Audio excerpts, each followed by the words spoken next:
This presentation is titled Mathematics of Scheduling, Creating Priority Lists, Part 1 of 2. Our focus in this presentation will be the decreasing time algorithm. We will discuss other techniques and strategies, but our focus will be on decreasing time.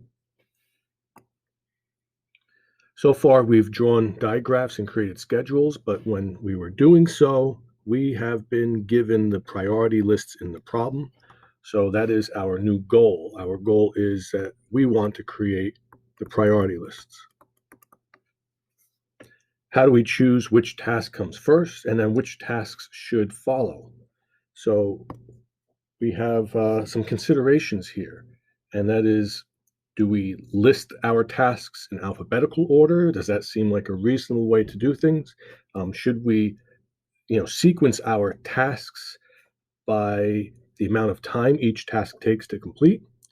Or should we look at how tasks are interconnected and how they might have a chain reaction in completing a project?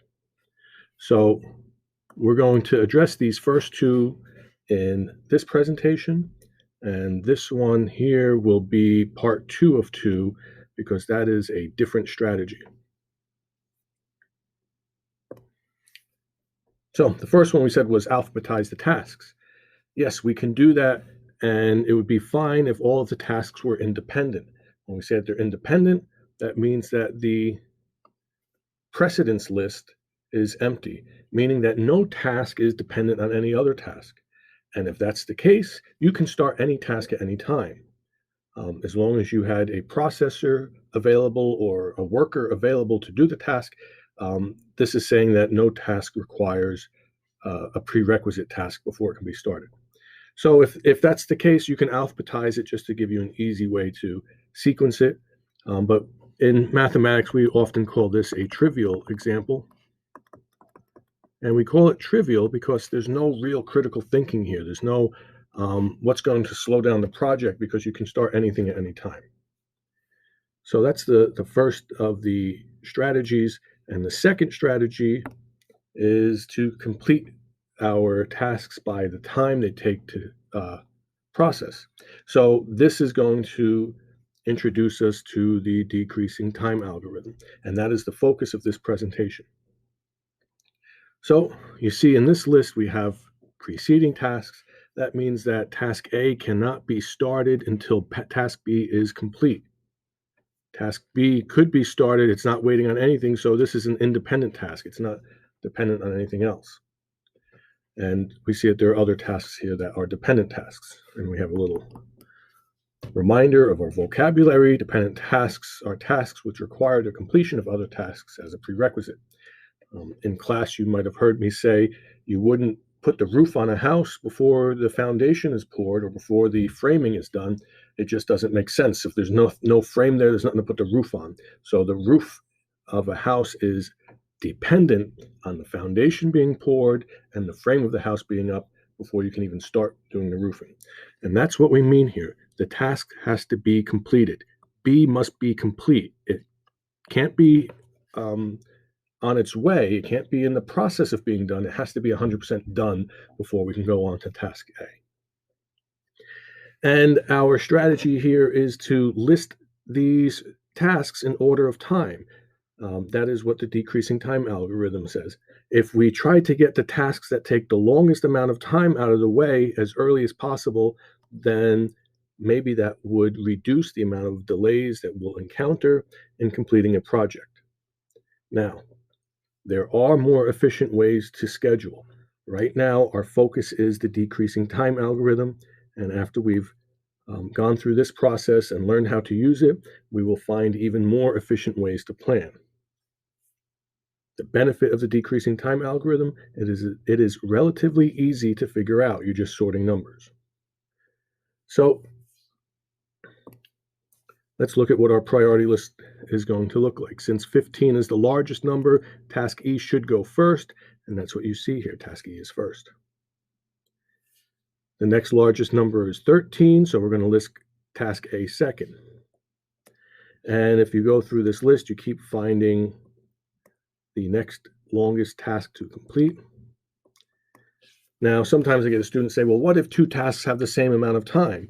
Then it's doesn't matter which way you put them, but if two tasks have the same amount of time, I then alphabetize them in the list. So if task B and task G were both 8, I would stay B and then G, even though they were the same, because I would add a second level of sorting into my priority list, and that is to alphabetize it. And it's just so that every stage has a process to it. It's not just random. So this is the priority list we should get using the decreasing time algorithm. It's just the amount of times from longest to shortest, from left to right. So now we have our priority list, and this was not given to us. We created this list. And we have our task table, and we want to go back to scheduling. We've been doing examples of scheduling before. We're going to continue doing that. So we look at this, and the directions say draw a digraph for the task table, and then use the priority list we created by the decreasing time algorithm to schedule this project using two processors. And after we're done with all of that, we're asked to identify how much time to complete the project, and then how much time was there idling in the project. Idling means that we had processors doing nothing, workers doing nothing. So let's draw our digraph. We start by looking for the blank precedent task column. That means that task B and task D are independent tasks that don't rely on any other tasks. So we always start with a vertex we call start.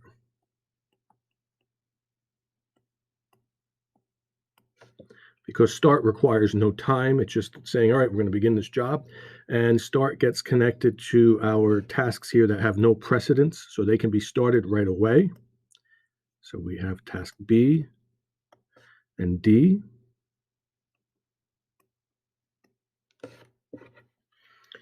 And now that those tasks are scheduled, we go on and say, okay, after task B is done, are there any tasks waiting on B? And we see, well, A is waiting on B, and we see that B is also needed to get task C started. So we're going to say we can go to A, and we can go to C. I noticed that task C had a second preceding task, and that was D, so I'm going to connect D right to it there. So those arrows are showing us visually the precedence relations.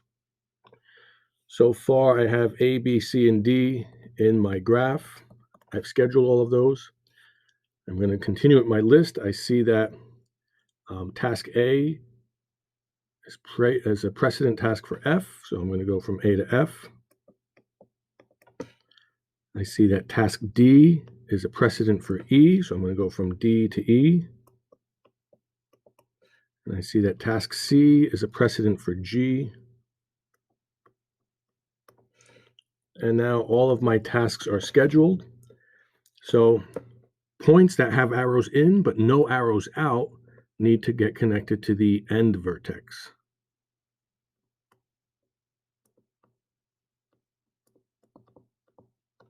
So that is a drawing of the digraph, and we use the digraph to guide us in our scheduling, which is the next step down here.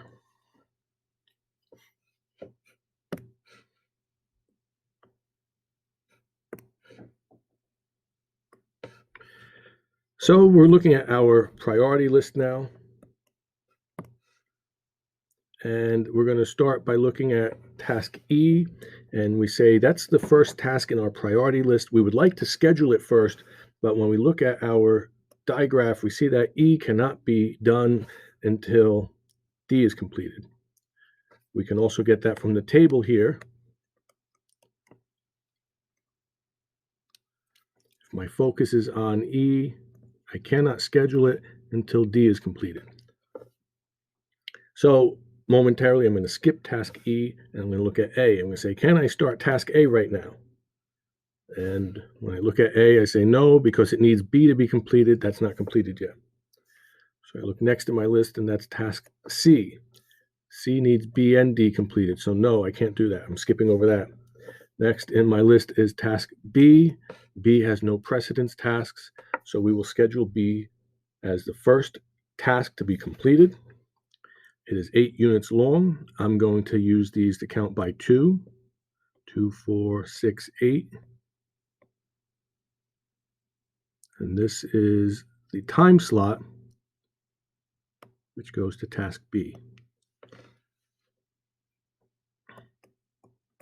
Once I've scheduled it, I cross it out, and I go back to the beginning of my list, and I re-examine again. Can I start task E now? No, task E is waiting on D. D is not done. Can I do task A now? Task A cannot be started until B is completed. Task A cannot be started until after the 8th unit of time. Right now, I have a worker at time 0 that needs work to do. I cannot start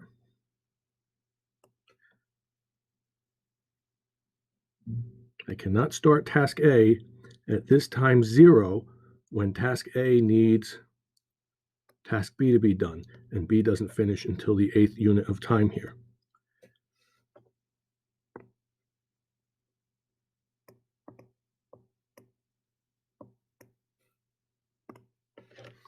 So we skip over A again, we look at C, and we say, well, task C needs B and D to be completed. I can't do that. Next is the task B, which is crossed out. Now I'm looking at G. G needs task C. That cannot be done. Task F needs task A. That has not been done. And task D is empty here, so I could schedule that right away. So we said we're counting by 2s here.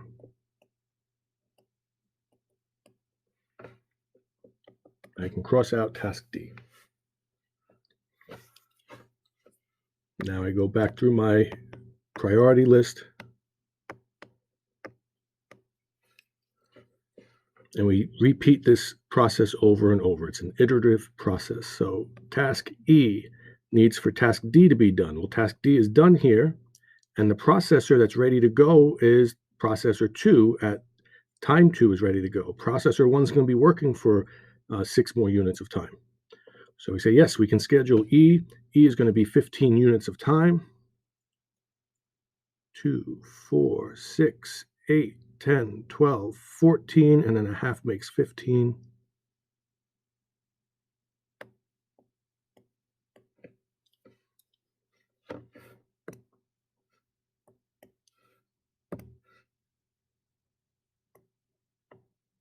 And 15 plus 2 puts us at 17. So that's the 17th unit of time that has been scheduled.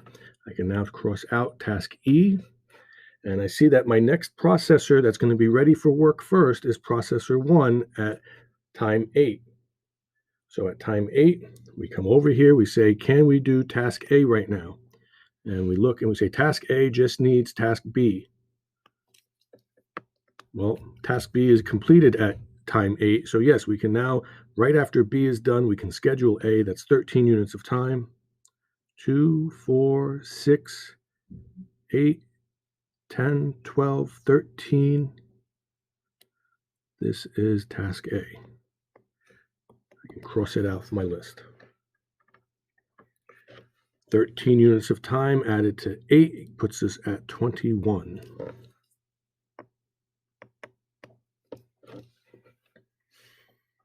Next in my list is task C.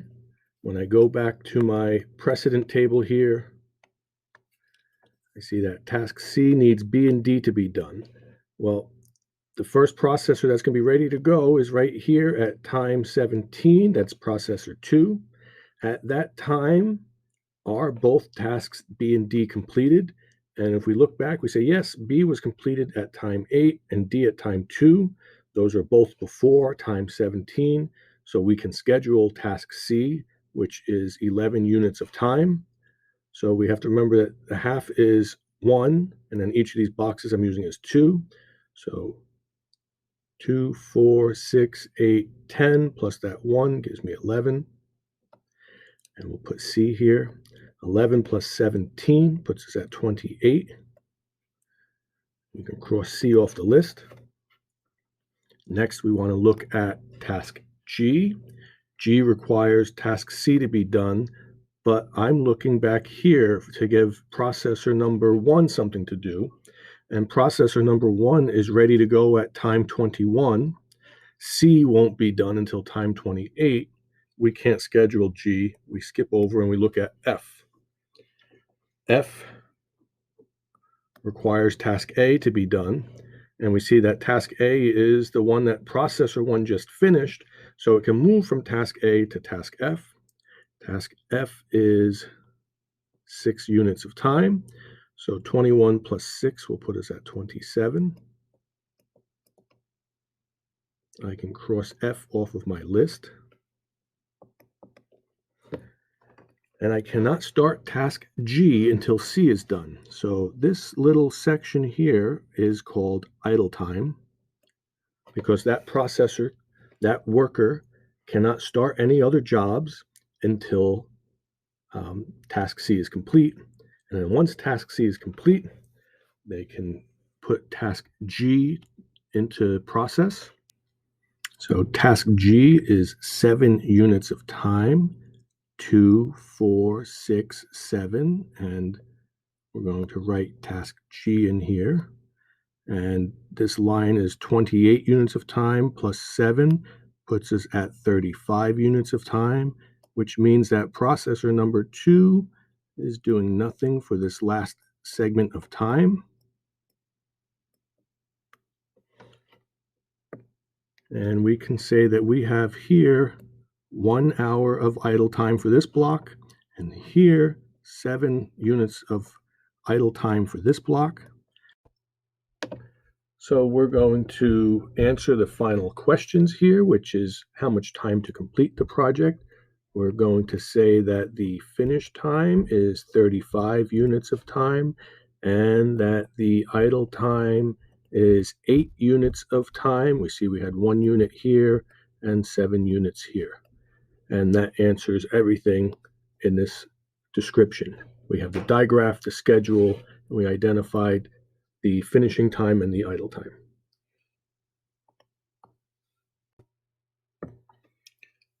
Now in this example, we have a different task table, and we're going to do the same process again. So it's a second guided problem.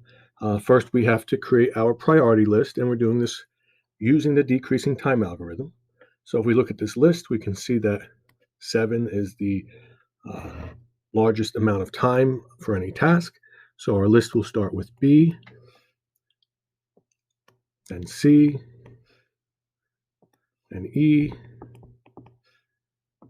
A, and D. So this is our priority list for scheduling our tasks in this project.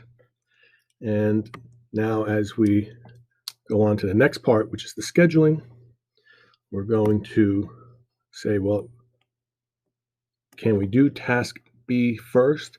And if we look at task B, we see it has a prerequisite of A, so no, I can't. I skip it momentarily. Can we do task C?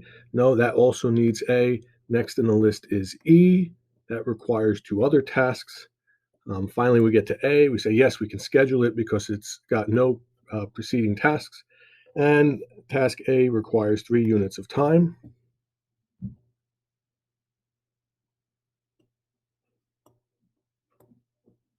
So we've scheduled task A on our project schedule. I can cross it out. I would go back through the list. Again, this is an iterative process. We always have to keep reiterating from the beginning of the list after we've scheduled something. And we say, well, now can I do task B? And we see that B needs A to be complete. A does not complete until time 3. I need something to schedule at time 0 for the second worker. So I have to skip over B. I look at C. That also needs A to be complete. When we look at E, it has 2 tasks. We've already done A. Last in the list is D. It has no prerequisite tasks, so we can schedule it. It's 1 unit of time. And I can cross that off the list. We go back to the beginning. We keep reiterating this process. Task B needs task A to be done. Task A does not get done until the 3rd hour. Task C needs the same thing. and task E cannot be done until both C and D are done. That means this is idle time. There's nothing that can be scheduled here. So that's downtime for processor 2. But as soon as task A is complete, we say, can we schedule B? And the answer is yes. So we will give processor number 2 task B, which is 7 units of time. 1, 2, 3, 4, 5, 6, 7.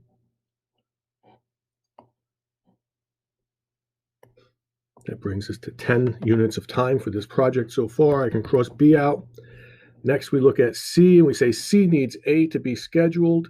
We're looking to give processor 1 some work to do at the 3rd unit of time, and that's right at the end of task A. So yes, we can schedule task C right after that. It's 5 units of time. 1, 2, 3, 4, 5.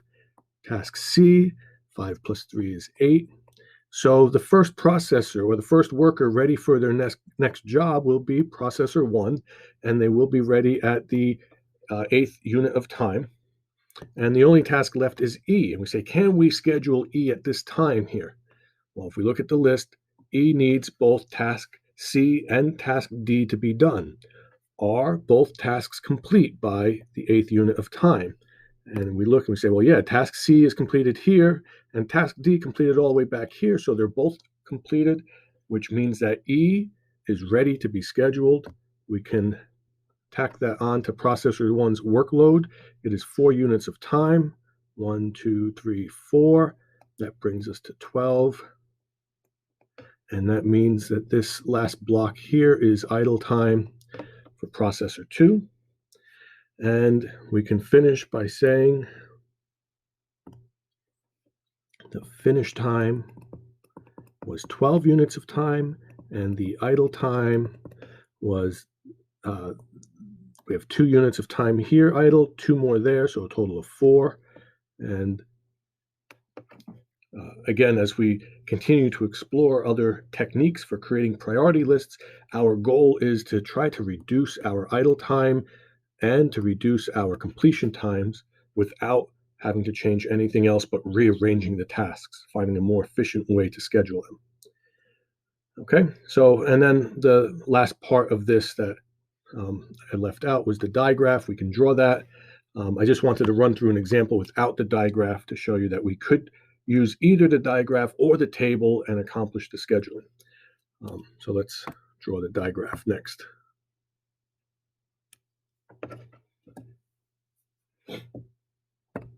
All right, so we see that task A and task D have no preceding tasks. We can connect those to the start vertex.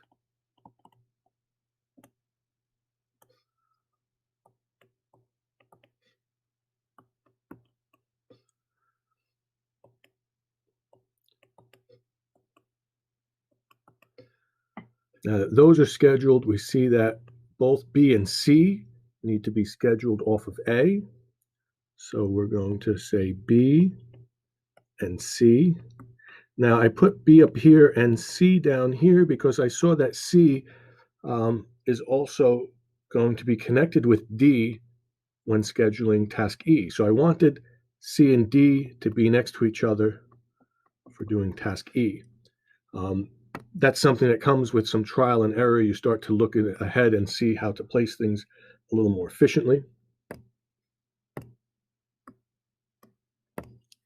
So let's put our times next to these tasks. E is 4 units of time, C is 5, and B is 7.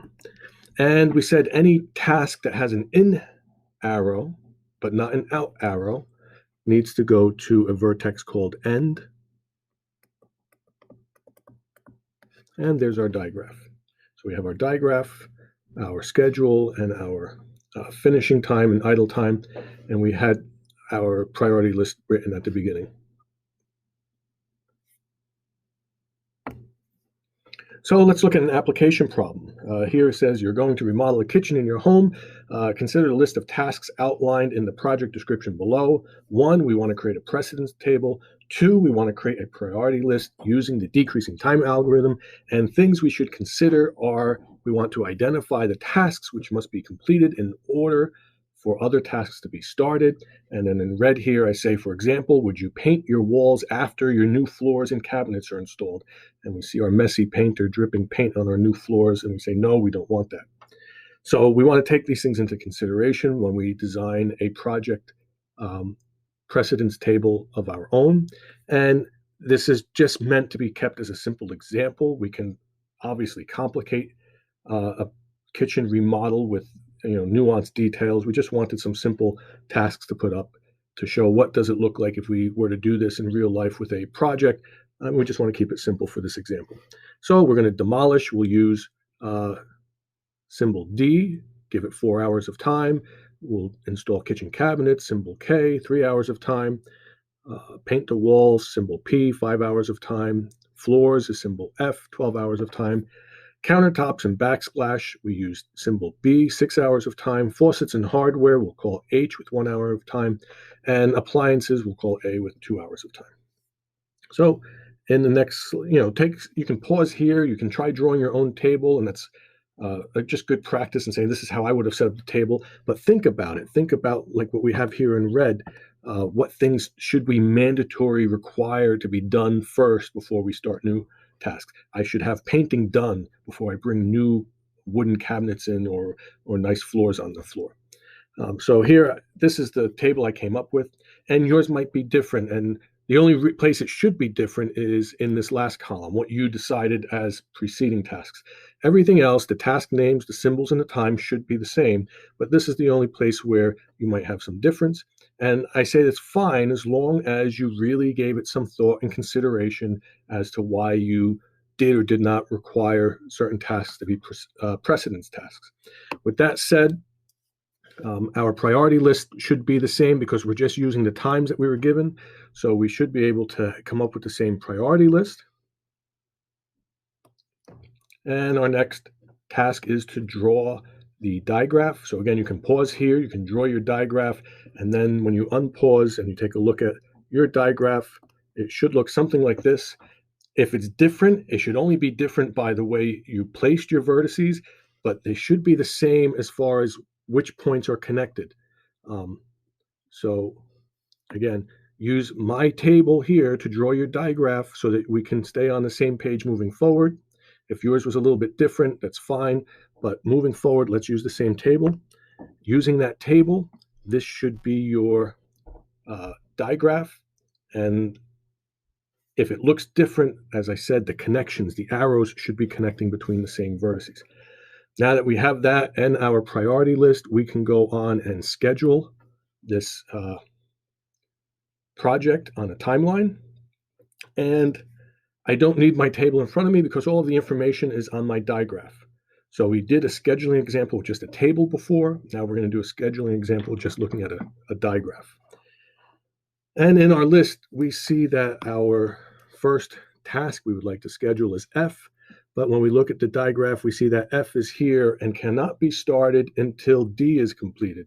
So I have to go to my next item in the list, which is B. B is over here, cannot be started. There's too many tasks ahead of it. Let's skip P.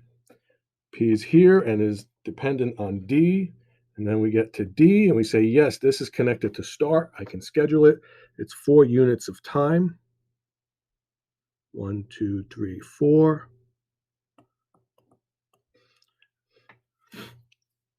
So I'm going to cross D off of the list because I completed it.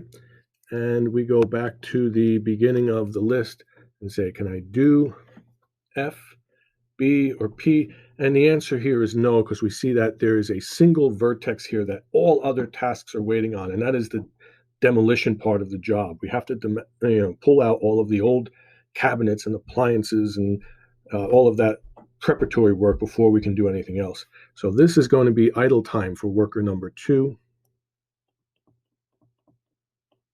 And we see that this is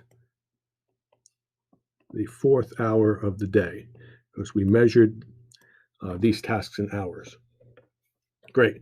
Now that we've established that processor 2 cannot do anything until demolition is done, we go back to our list and we say, well, F, can I do that now? Yes, F is ready to go. It's waiting for task D, which is now complete. So that is going to be 12 units of time. 1, 2, 3, 4, 5, 6, 7, 8, 9, 10, 11, 12. 12 plus 4 gives us 16, and that is task F. I can cross it off my list. Next is B. It's down here. It's waiting for other tasks. Next is P. That's painting. It's right here. I can start it. It's 5 units of time. 1, 2, 3, 4, 5. Painting. 5 plus 4 puts us at the 9th hour of the project. I can cross out P. I come back to my priority list, and again, we keep going through this iterative process. We say, can we do task B right now? We say, no, B is waiting on this task K over here. Next in line is K. Can I do K right now? And we say, no, K requires both that F and P be completed. And at this time, processor 1's ready to work. P is completed, but we see F does not complete until all the way down here at the 16th hour. So we skip over K and we say, well, let's look at A. Can we do task A right now? Task A requires K and F to be done. Neither of them are done. And H requires B to be done. So we see that we're at a standstill here in the job. We're going to have to assign idle time to processor 1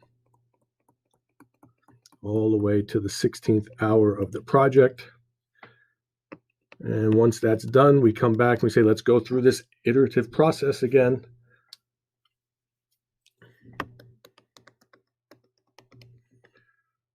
All right, now we are looking at task B. We can't do it until K is done. We go to task K. K can be done once F and P are done, and at this time, both F and P are complete. We can schedule K. It's 3 units of time. 1, 2, 3. Here's K. That puts us at the 19th hour for the project. Once we schedule something, we always go back to the beginning of the list. We say, can we do task B? Well, B needs K to be done, but K does not get done till the 19th hour. We're looking to schedule a worker at the 16th hour where K is just beginning. So we can't schedule B yet. We're still skipping it. We look at A. A requires tasks K and F to be completed. Again, K is just starting at this time. We look at H. H needs task B to be done. So once again, we've run into idle time.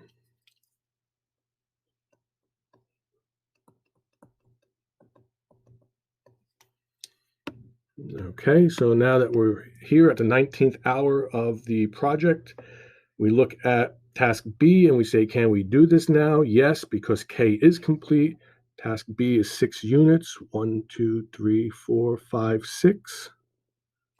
Task B takes us to the 25th hour of the project. Task A requires K and F to be done. They're both done at this point, so we can say schedule A here from 19 to 21 on processor 2. And then task H cannot start until B is complete. We see that B does not complete until the 25th hour. So we'll just tack H on to the end here. This project takes 26 hours to complete, and this worker is idle till the end of the job.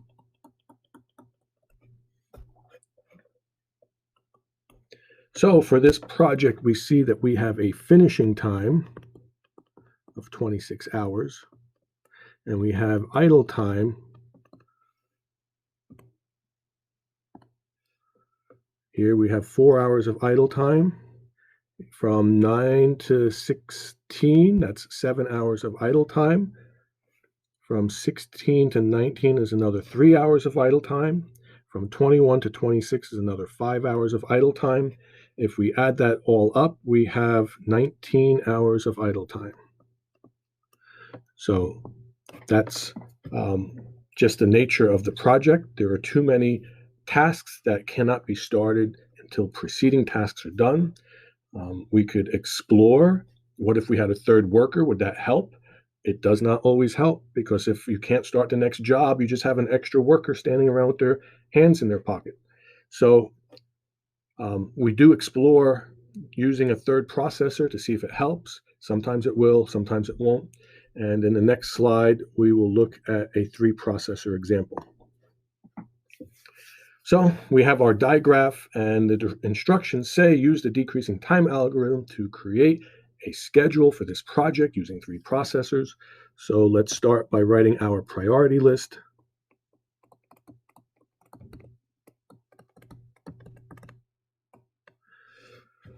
Okay, the task that takes the most time is D. After that, we have C with 9 units. Then comes A with 8 units, E with 6, B with 5, G with 2 units of time, and last is F with 1 unit of time. So that's our priority list. We created this list using the decreasing time algorithm. And now we're going to go on to schedule it. So we'll look at this and say the first item on the list is D. Can we schedule it right away? And we say no, that has preceding tasks in the graph. Let's go on to the next task C. Can we schedule that right away? And we say yes, it's connected to start. There's nothing stopping us from starting it at any time. So we'll put that into processor 1. It's 9 units of time.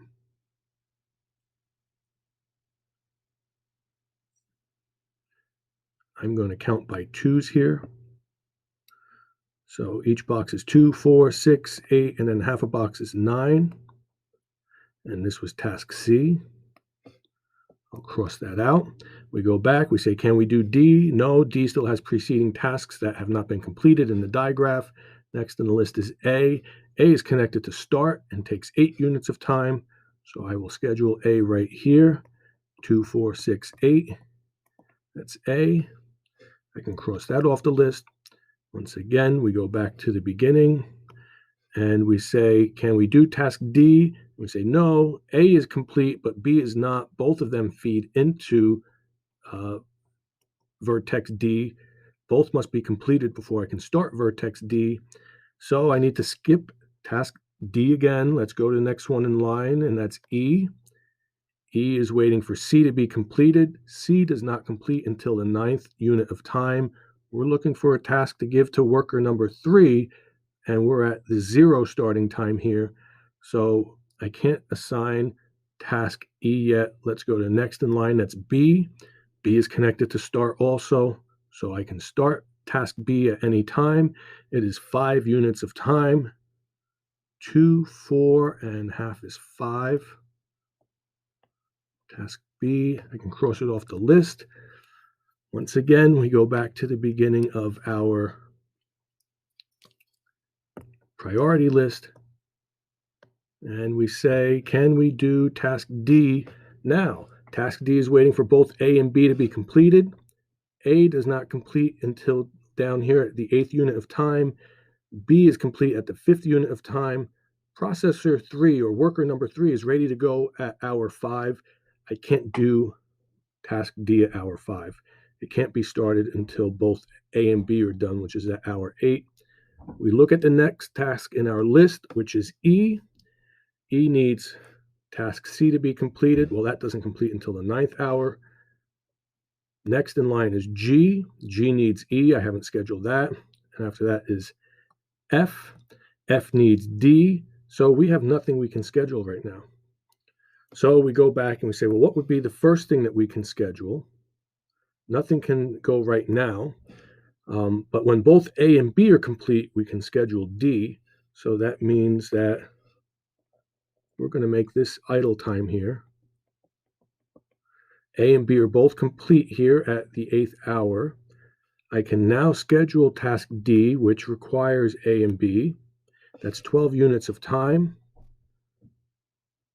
2, 4, 6, 8, 10, 12.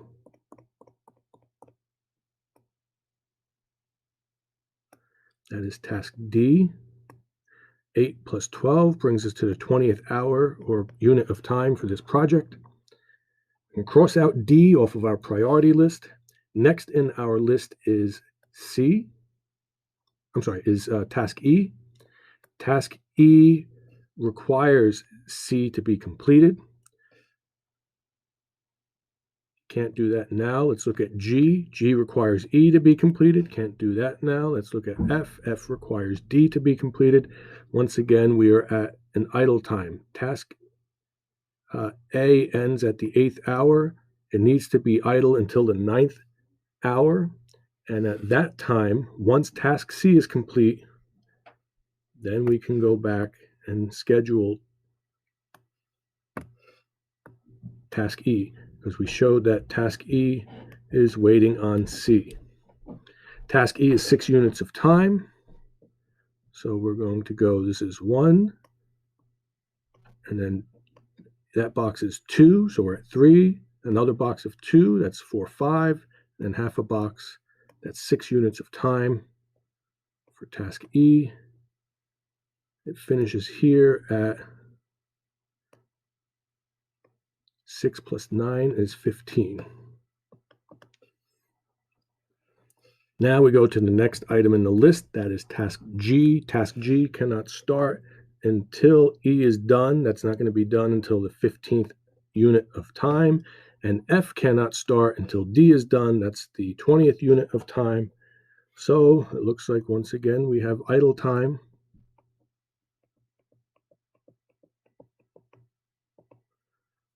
I can now schedule task G, which is 2 units of time. That brings us to 17 here. I can cross G out. And F cannot start until D is done, which means that everything here is idle.